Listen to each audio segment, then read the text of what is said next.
जय हिंद। मैं ब्रिगेडियर हेमंत महाजन आपका फेसबुक लाइव में स्वागत करता हूं। आज का जो हमारा विषय है वो है कि चाइना जो पूरी दुनिया के साथ और हमारे देश के साथ जैविक महायुद्ध यानी कि बायोलॉजिकल वर्ल्ड वॉर लड़ रहा है काफ़ी दिनों से पिछले, इसे जीतने में हम वैक्सीन तैयार करके हमारे देश का लड़ाई कैसे जीत रहे हैं और इसके सिवाय पूरी दुनिया को इस वायरस के खिलाफ जीतने के लिए किस प्रकार से मदद कर रहे हैं, ये मेरा आज का विषय था और इसके ऊपर मैंने बातचीत करनी थी। वैक्सीन डिप्लोमेसी या winning the third biological war which China has launched against the whole world and India.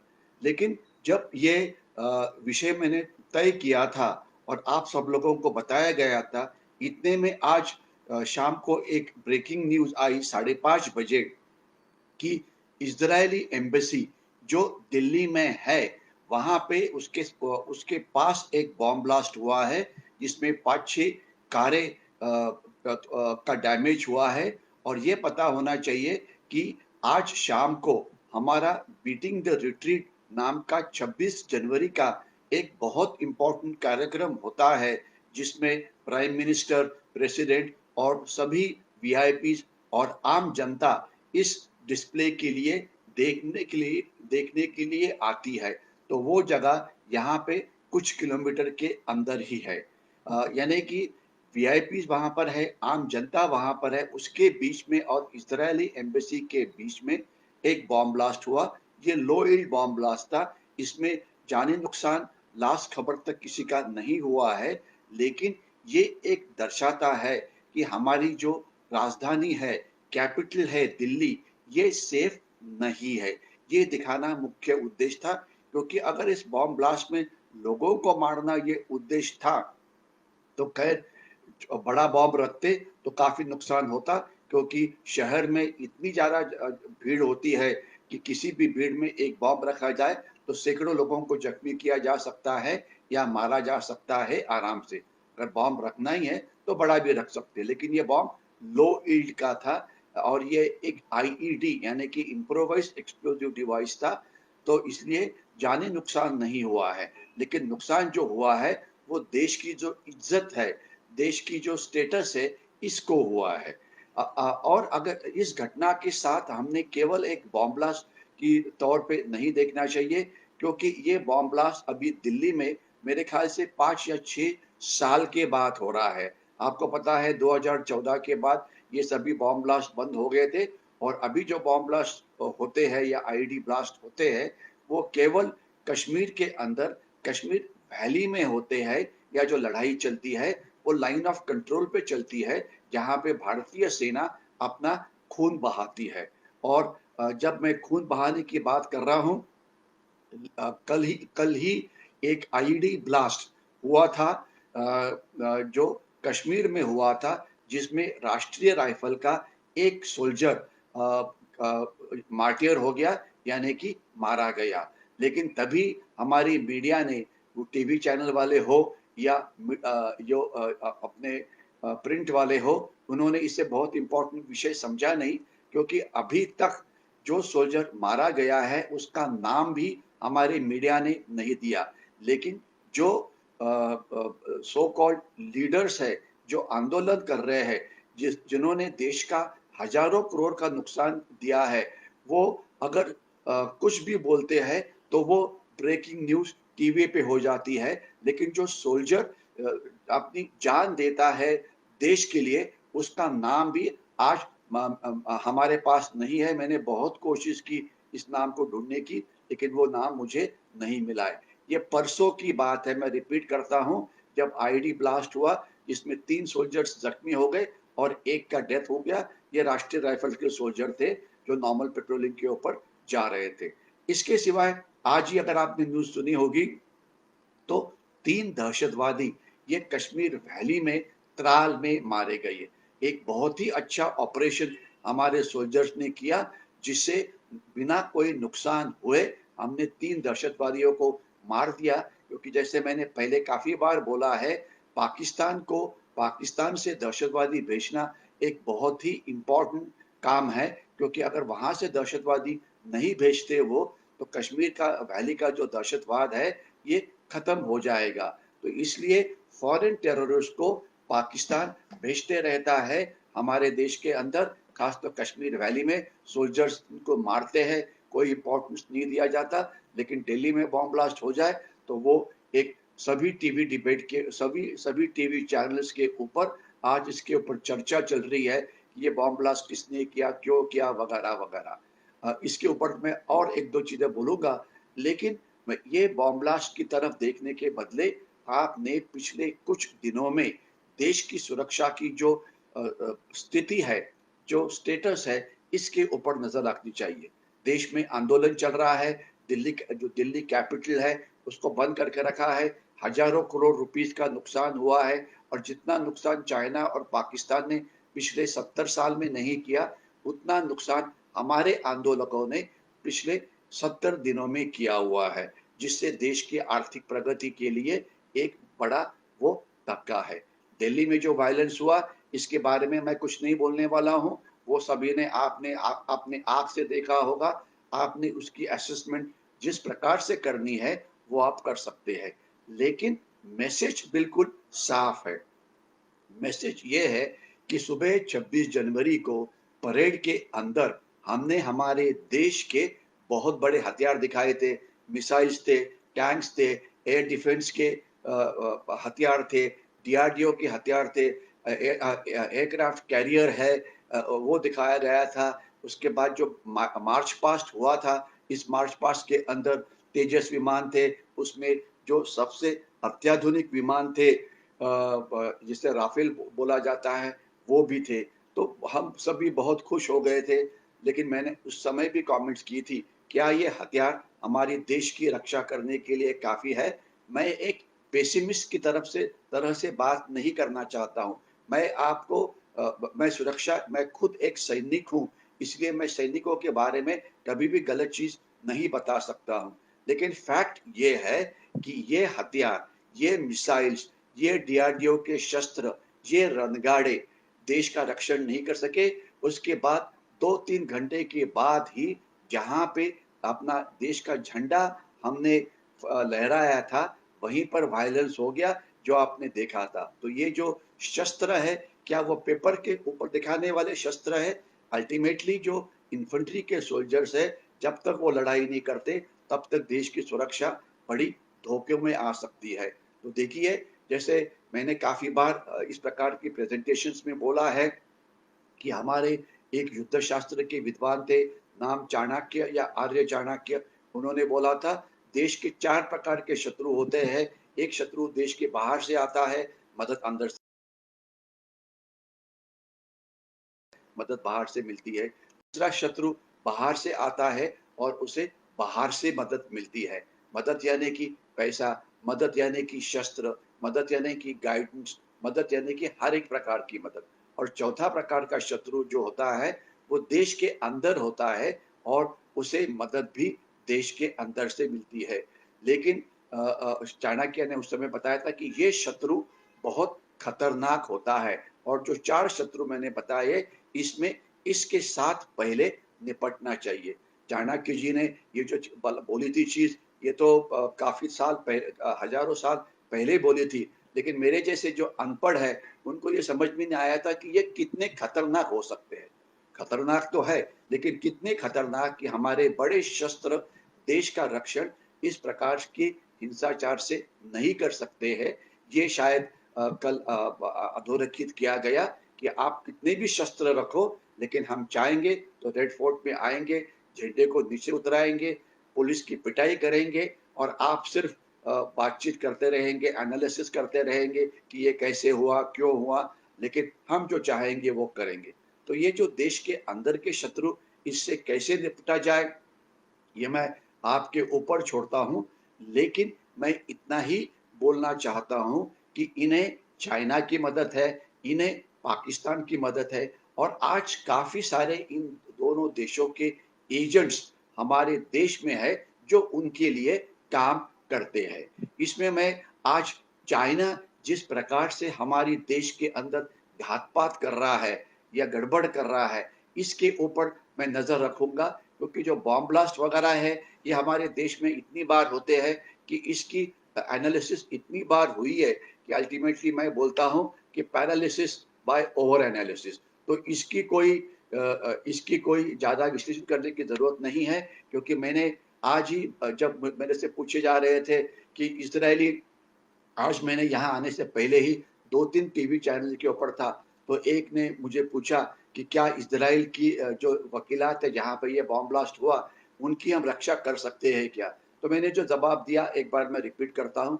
मैंने बोला इज़राइल की जो वकीलात है, उनकी जो एम्बेसी है, उसकी रक्षा करने की कोई ज़रूरत नहीं है, वो काफ़ी काबिल लोग हैं। अगर कोई दहशतवादी उनके ऊपर हमला करके किसी को मारता है, तो मैं इतना ही बोल सकता हूँ कि इज़राइल उसके पीछे पड़ जाएगा और उसके आगे वाले 2-3 साल में जिसने ये हमला किया, वो कहीं न कहीं मारा जाएगा। तो ये जो इज़राइली लोग हैं, वो उनकी भारत में रक्षा करने की कोई ज़रूरत नहीं है, रक्षा करिए भारतीयों की, रक्षा करिए भारत की सुरक्षा की। ये तो मैंने पहली बात की। और दूसरा मैंने ये बोला कि बॉम्ब ब्लास्ट होने के बाद जो रिपोर्ट आई कि एयरपोर्ट को अलर्ट किया किया हुआ है, या अलग-अलग जो जैसे कि मुंबई में जहाँ पे चाबाड़ हाउस है, वहाँ पे सुरक्षा बढ़ाई है। वहाँ पे 1-2 हमारे जो पुलिस कर्मचारी है, वो बुलेट प्रूफ जैकेट से हाथ में AK-47 राइफल लेके खड़े दिखाए हुए हैं। इसकी कोई ज़रूरत नहीं है, इज़राइली लोग अपना सुरक्षा खुद तय कर सकते हैं। हमने हमारे देश के नागरिकों की सुरक्षा करना ये ज़्यादा अच्छा रहेगा। ये मेरा पहले एक बड़ा पॉइंट है। दूसरा पॉइंट ये है कि ये चीज़ जो पाकिस्तान करता है, उसके छुपे सेल आज 200-300 हमारे देश में है, और जब चाहे वहाँ पे उनको एक्टिवेट किया जा सकता है। तो इन सेल को अगर आपने बर्बाद करना है, तो इंटेलिजेंस बेस्ड ऑपरेशन की ज़रूरत है। कौन लोग हैं जिन्होंने किया? तो अभी ये नेशनल इन्वेस्टिगेशन एजेंसी आई है, दिल्ली पुलिस है, और लोग आ जाएँगे। एनआईए की टीम, अपना ये जो एनएसजी की टीम वहाँ पर है, तो शायद किसने किया ये पता लग जाएगा। उनको जल्दी से जल्दी पनिशमेंट मिले, इतना ही हम बोल सकते हैं। लेकिन पनिशमेंट हम चाइना को क्या देंगे और पाकिस्तान को क्या देंगे? अगर पाकिस्तान ने ये किया है, तो पाकिस्तान को तो सबक सिखाना ही चाहिए। पाकिस्तान को सबक किस प्रकार से सिखाएँगे? क्या वहाँ पे ब्लास्ट करेंगे, या देता पाकिस्तान के बारे में ज़्यादा बोलने की ज़रूरत नहीं है, क्योंकि हर एक बच्चा जानता है कि पाकिस्तान क्या कर सकता है, और हर एक भारतीय पाकिस्तान के साथ कैसे लड़ाई की जाए, इसके ऊपर एक्सपर्ट है। तो ये तो मैं छोड़ देता हूँ आपके ऊपर, क्योंकि आप सब जानते करना क्या चाहिए। लेकिन चाइना क्या कर सकता है, या चाइना क्या कर रहा है, इसके ऊपर मैं अगले 5-6 मिनट मेरा जो ध्यान है और आपका ध्यान है, ये फ़ोकस करूँगा। सबसे पहले पिछले 2-3 महीने में, या 5-6 महीने में, या 7-8 महीने में देश में चाइना की तरफ से कुछ कार्रवाई हुई है देश के अंदर, हिंदुस्तान के अंदर, इसके ऊपर मैं आपकी नज़र डालता हूँ। कुछ पिछले हफ्ते हमारी जो सीरम इंस्टीट्यूट है, जहाँ पे चाइनीज़ वायरस के खिलाफ वैक्सीनेशन बनता है या लस बनती है, वहाँ पे आग लग गई और हज़ार करोड़ का नुकसान हुआ। याद रखिए, इस प्रकार की आग पहले कभी नहीं लगी थी, और जब मुझे कमेंट पूछी गई उस समय मीडिया से, मैंने क्विकली बोला है कि ये आग लगी नहीं थी, क्योंकि वहाँ पे जो फायर फाइटिंग अरेंजमेंट है, ये बहुत अच्छी है, तो ये लगी नहीं थी, ये लगाई गई थी। ये सैबोटाज है, ये सबवर्शन किया हुआ है। कोई अंदर वाले आदमी ने ही इसी आग को लगाया है। खैर, मैं तो एक जनरल बातचीत कर रहा हूँ। एग्ज़ैक्टली किसने लगाई, इसके ऊपर वहाँ पे पुलिस है, सुरक्षा एजेंसीज़ है। मुझे भरोसा है कि अगले कुछ दिनों में पता लग जाएगा कि आग कैसे लगी है, और जिसने लगाई है उसको फांसी की शिक्षा या जो भी शिक्षा हमारी कानून देता है, वो देनी चाहिए। लेकिन ये आग किसने लगाई होगी? मैं खुल्लम-खुल्ला आपको बोलना चाहता हूँ, ये शायद चाइना के एजेंट्स ने ही लगाई है, क्योंकि आज वैक्सीनेशन की जो लड़ाई है, जो वैक्सीन डिप्लोमेसी है, यहाँ पे भारत ने चाइना की पिटाई कर दी है। चाइना का जो वैक्सीनेशन है, चाइनीज़ लोग उसे लेने के लिए तैयार नहीं है।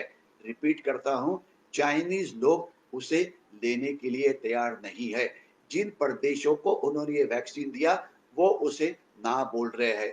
भारत में अभी तक 20 लाख लोगों को 20 लाख से ज़्यादा लोगों को ये वैक्सीनेशन दिया है और इसे काफ़ी सक्सेसफुल माना जाता है और ये दुनिया का सबसे बड़ा प्रोग्राम है, जो हमें चाइनीज़ वायरस के खिलाफ का महायुद्ध जीतने में मदद करने वाले हैं। इसके लिए ये जो हमारे साइंटिस्ट है सीरम इंस्टीट्यूट के हैं और 2-3 कंपनीज़ ने जिन्होंने बनाया है, उनको तो हमने सलाम करना चाहिए कि आपने बहुत अच्छा काम किया।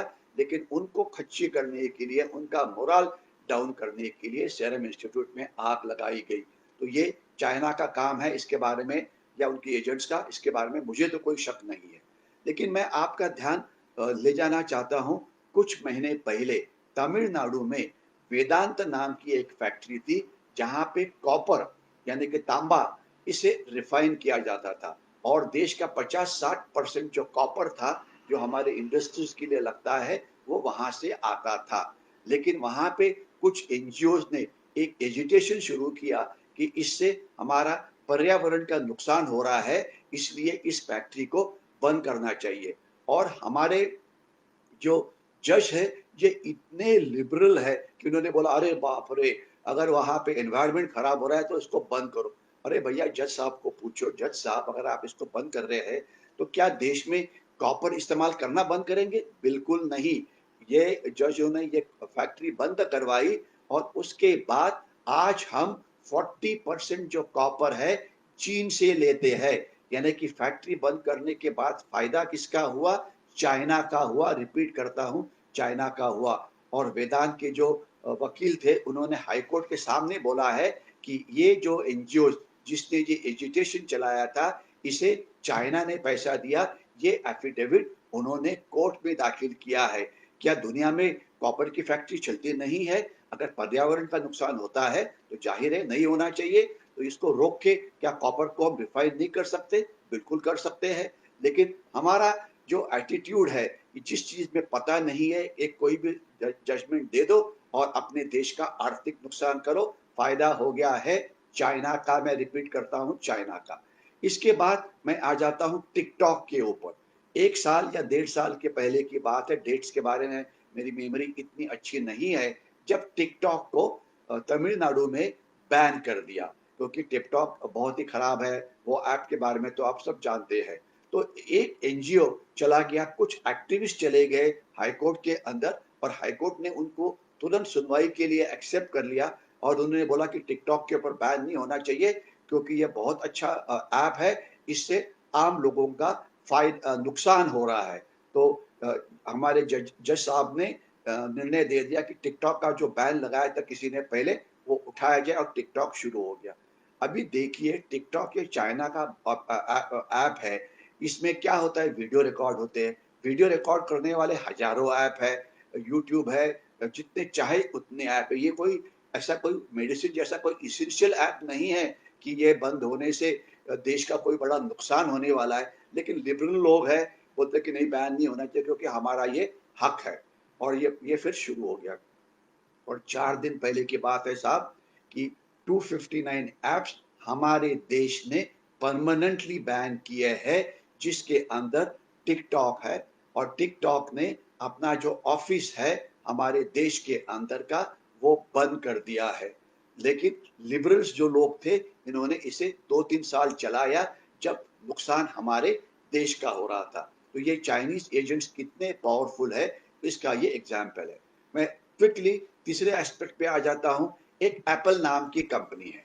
ये मोबाइल बनाने वाली दुनिया की सबसे बड़ी कंपनी है। जब ये चाइनीज वायरस चाइना में शुरू हुआ, इन्होंने फैसला किया कि अभी चाइना में नहीं रहना है और हमारे देश का भाग्य है कि इन्होंने बोला कि मैं हमारा आधा काम हम हिंदुस्तान में भेजेंगे और थोड़ा सा और आधा हम आधी फैक्ट्रीज हम वियतनाम में करेंगे, यानी आधी इंडिया में और आधी वियतनाम में, और चाइना से पूरे निकल आएंगे। तो हमारे देश के लिए तो ये बहुत बढ़िया अच्छी खबर थी। हम हमारे देश ने उनको रेड कारपेट का वेलकम देना था, जो कि हमने दिया था। लेकिन अचानक एक बहुत ही स्ट्रेंज वायलेंस हुआ। उनको एक कंपनी है जो उनको स्पेयर पार्ट्स देती है, उनके लिए मोबाइल्स मैन्युफैक्चर करती है। उसका नाम है विस्ट्रॉन। ये जो कंपनी है, विस्ट्रॉन नाम की कंपनी, उनके लिए मोबाइल बनाती है और उसका बड़ा यूनिट था बैंगलोर के अंदर। वहाँ पे 8 या 10 हज़ार कॉन्ट्रैक्ट वर्कर्स ये काम करते थे, उनको 30-40 हज़ार इस प्रकार से कोई तनख्वाहें मिलती थी।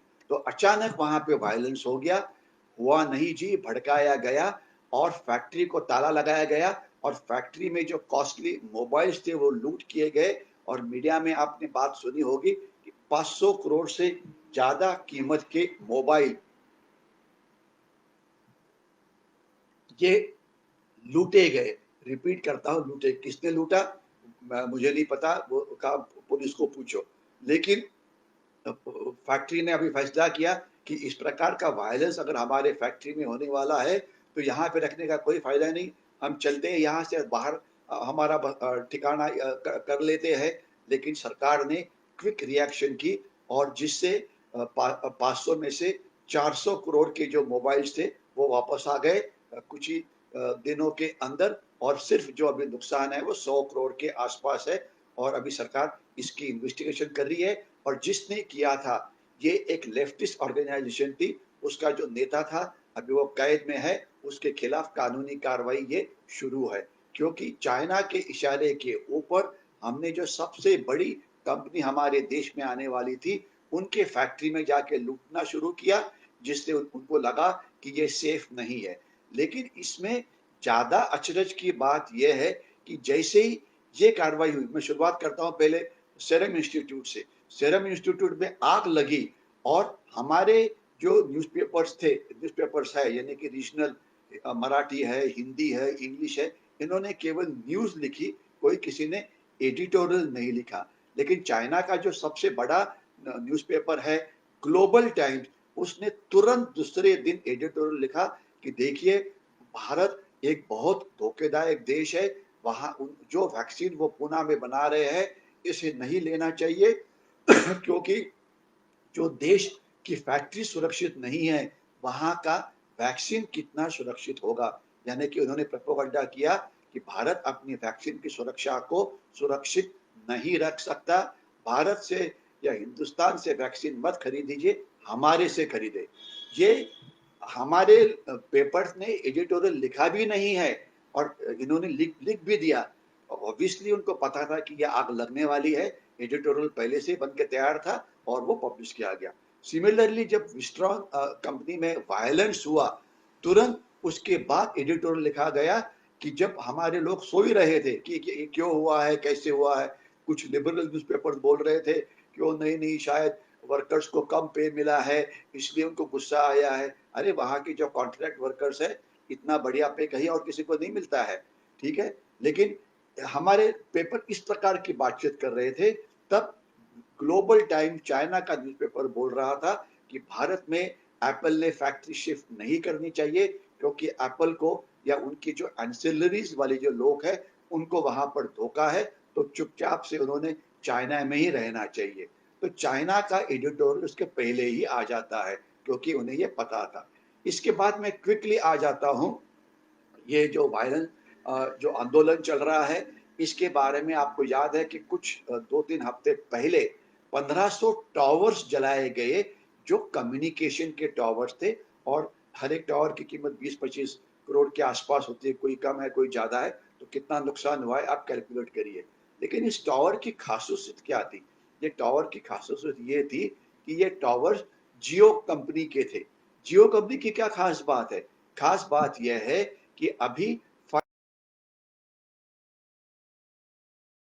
हमारे देश में आने वाला है और चाइना चाहता है कि उनकी जो सबसे बड़ी 5G वाली कंपनी है हुआई, रिपीट करता हूँ हुआई, उससे ये तंत्रज्ञान हमारा देश खरीदे। लेकिन हमारे देश ने बोला कि हम ये नहीं खरीदेंगे, हम ये तंत्रज्ञान हमारे देश के अंदर ही बनाएंगे, हमारी जो देश की कंपनीज है वो ही बनाएंगी। और जियो उसमें एक लीडिंग कंपनी थी जिन्होंने बोला था कि अगले कुछ महीनों के अंदर ही हम 5G तंत्रज्ञान को रोल आउट कर रहे हैं। इसलिए जियो के जो कम्युनिकेशन टावर थे उनको टारगेट किया गया। और कल की ही बात है, आपने पेपर में पढ़ा होगा, तो एक और भारतीय कंपनी जियो के भी आगे चली गई है। जब तक 5G की बात हो रही है वो कंपनी है एयरटेल। और आप लोगों को, काफ़ी लोगों के पास एयरटेल के मोबाइल भी होंगे। यानी कि आज एयरटेल और जियो, ये 2 कंपनी एक-दूसरे के साथ कॉम्पिटिशन कर रहा है कि कौन 5G तंत्रज्ञान हमारे देश में पहले लाएगा, जो कि देश के लिए एक अच्छी बात है, क्योंकि इससे हमारी देश की इकोनॉमी ये ज़्यादा एफिशिएंट बन सकती है। तो हुआ क्या? टावर्स जलाए गए और देश का नुकसान हो गया। तो इसका मतलब है कि ये देश सुरक्षित नहीं है। मैं क्विकली आ जाता हूँ, कुछ हफ्ते पहले विशाखापट्टनम या वाइज़ैक जो है आंध्र प्रदेश में, वहाँ वो काफ़ी बड़ा शहर है, आपने देखा होगा। एलजी कंपनी है, मैं रिपीट करता हूँ, कोरिया की जो एलजी कंपनी है, ये कंपनी का वहाँ पे एक प्लांट है। और हम अभी चाइना से हमारी जो इकोनॉमी है उसे डीकपल करने की कोशिश कर रहे हैं। इसके अंदर हम मदद ले रहे हैं कोरिया से, मदद ले रहे हैं जापान से, मदद ले रहे हैं अमेरिका से, और मदद ले रहे हैं कुछ प्रगत यूरोपियन राष्ट्र, फ्रांस या इस प्रकार के राष्ट्र, उनसे हम मदद ले रहे हैं। तो इसके अंदर अचानक वहाँ पे क्या हुआ, गैस लीक हो गया। गैस लीक हो गया तो हमारी सरकार ने उसे मतलब जो स्टेट गवर्नमेंट है, उन्होंने उसको इन्वेस्टिगेट करना चाहिए, क्यों हुआ, कैसे हुआ, गलती नहीं होनी चाहिए, और जिसने कुछ किया होगा उसको तो पनिशमेंट मिलनी चाहिए। लेकिन हमारी सरकार, ये जो स्टेट गवर्नमेंट थी, वो उस कंपनी के जो मतलब सीईओज़ या बड़े अधिकारी थे, तो उनके खिलाफ स्टेट गवर्नमेंट ने एफआईआर लॉन्च कर दी और उनको डरा दिया। इन्वेस्टिगेशन तो होना चाहिए, क्योंकि खतरे वाली बात थी। और ये किसने किया, ये किसी को नहीं पता। तो ये एक एफर्ट था कि कोरिया या जापान या इस प्रकार के देश जो भारत को मदद करने वाले हैं, चाइना से हमारी इकोनॉमी को डीकपल करने के लिए उनके फैक्ट्रीज में कुछ गड़बड़ करे। तो ये तो मैंने आपको 5-6 इंसिडेंट बोला है। ये वैसे देखा जाए तो अलग-अलग है। अगले 2 मिनट में मैं रुकने वाला हूँ, तो मैं आपको इतना ही बोलना चाहता हूँ। तो इसके खिलाफ हम हमारी देश की रक्षा कैसे कर सकते हैं? ये जो चाइनीज़ एजेंट्स हैं, इंडिविजुअल्स हैं, एनजीओज़ हैं, संस्थाएँ हैं, तो क्या तो इस प्रकार की संस्था के ऊपर नज़र कैसे रखी जाए? और अगर चाइना ये हमारे देश में कर सकता है, तो क्या इस प्रकार के एनजीओज़ को हम चाइना में खड़ा नहीं कर सकते? अगर हमारे देश के कुछ आंदोलक हमारी जो देश की राजधानी है दिल्ली, उसे ब्लॉक कर देती है, तो क्या हमें ये पॉसिबल नहीं है कि तिब्बतन लोगों के मदद से ल्हासा को ब्लॉक कर दो, या शिनजियांग के लोगों के मदद से उनकी जो राजधानी है कशगर, उसे ब्लॉक करो, या सबसे बढ़िया जो बीजिंग है उसे ब्लॉक करो, या पाकिस्तान की राजधानी है रावलपिंडी, क्या हम ये जो पाकिस्तान के जो एनजीओज़ हैं, उनकी मदद लेते हुए जो पाकिस्तान की इकोनॉमिक कैपिटल कराची है और राजधानी रावलपिंडी है, क्या हम उसको ब्लॉक नहीं कर सकते? अगर हमारा ब्लॉक 70 दिन का है, तो उनका तो 71 दिन का होना चाहिए। यानी कि कहने का मतलब यह है कि चाइना और पाकिस्तान हमारे देश के साथ अलग-अलग स्तर के ऊपर लड़ाई लड़ रहा है, उसे हमें अलग-अलग स्तर के ऊपर रिस्पॉन्स देना पड़ेगा। जब तक सवाल है लद्दाख के स्टैंड ऑफ का, एलओसी का, उसकी आप ज़्यादा फ़िक्र मत करिए, भारतीय सेना उसकी रक्षा करने के लिए काबिल है। लेकिन जो देश के अंदर चल रहा है, इसके लिए अगर हमने ये लड़ाई लड़नी है, तो हम देश के हर एक नागरिक को हमारी सुरक्षा एजेंसीज का कान और आँख बनना चाहिए। और कोई भी एनजीओ है, कोई भी इंडिविजुअल है, कोई भी राजकीय पक्ष है, जो वायलेंस को बढ़ावा देते हैं, उनके खिलाफ हमारे लेवल के ऊपर कोई ना कोई कार्रवाई करनी चाहिए। ये वीडियो अभी मैं यहीं पे रुकने वाला हूँ, क्योंकि ये खबर आती रहेगी। इसका एनालिसिस हम आने वाले दिनों में करते रहेंगे। लेकिन आज याद रखना चाहिए, सोशल मीडिया पे जो ये सब चीज़ें चल रही है, जो प्रिंट मीडिया पे जो चल रही है, इसमें हम सब सोल्जर्स हैं। हम सभी ने हमारी देशभक्ति और देश प्रेम का जो एग्जाम्पल है वो देना चाहिए। केवल छत्रपति शिवाजी महाराज की जय बोलने से नहीं होगा। बोलना बहुत अच्छा है, जय भवानी जय शिवाजी अच्छा है, वंदे मातरम भी बहुत अच्छा है, लेकिन कुछ एक्शन करनी पड़ेगी। जब तक हम हमारी इकोनॉमी को, ठीक नहीं बनाते हैं, जब तक हम हर एक फ़ील्ड में वर्ल्ड क्लास नहीं बनते हैं, तब तक हम चाइना के साथ ये जो लड़ाई है, इसे जीतने में हमें कामयाबी नहीं मिलने वाली है। तो मुझे भरोसा है, आप जिस फ़ील्ड में हैं, टीचर है, स्टूडेंट्स है, कॉर्पोरेट वर्ल्ड में है, फार्मर्स है, हर एक फ़ील्ड में वर्ल्ड क्लास बनो और इस देश को, देश की अर्थव्यवस्था को बढ़ाने में मदद करो। यहीं पे मैं रुकता हूँ। अगर आपको ये वीडियो अच्छा लगा होगा, तो इसे लाइक करिए और ज़्यादा से ज़्यादा लोगों के साथ शेयर करिए। तब अभी मैं आपसे विदा लेता हूँ, इतना बोल के कि हम संडे को मॉर्निंग में 11:30 बजे मिलेंगे और तब हम विषय की बात करेंगे कि जो अभी बजट 1 तारीख को सरकार देने वाली है, उसमें सुरक्षा के लिहाज से हमें क्या करना चाहिए, या इस बजट में सुरक्षा एजेंसीज़ की क्या अपेक्षा है। मैं विदा लेता हूँ आपकी, तब तक जय हिंद।